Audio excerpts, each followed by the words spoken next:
No one in my community is buying the Democrat lie that Trump is a racist, bigoted, or a white supremacist. If one goes there, we just laugh. Instead, we now discuss issues of seriousness.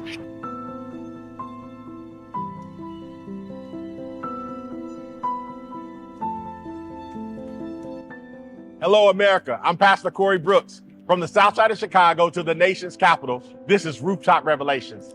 Many of you know me as the Rooftop Pastor. I recently spent 343 days living on top of a roof through Chicago's cold and heat to bring awareness to the violence and to raise money for this much needed community center that you see being built behind me.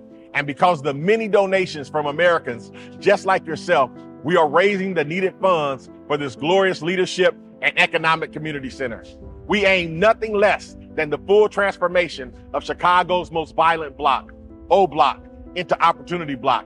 Here we discuss issues, local to national, from the streets to the Capitol.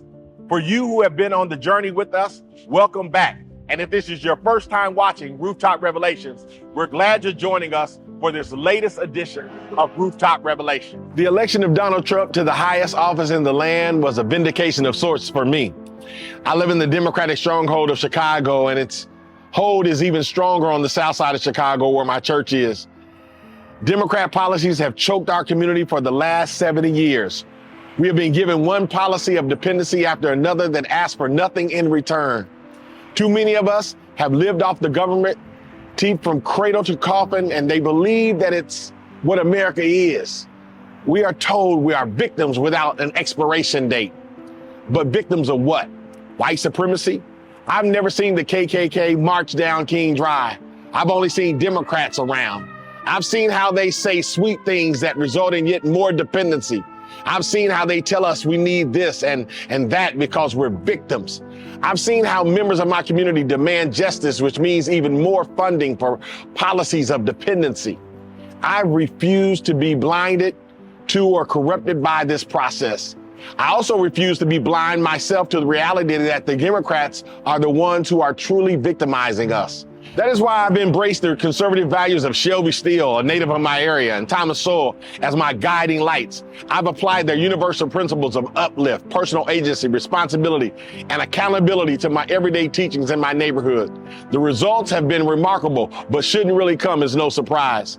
After all, how can anyone uplift themselves following Democrat principles? I have yet to meet one such individual. The price I paid for pursuing conservatism has been enormous.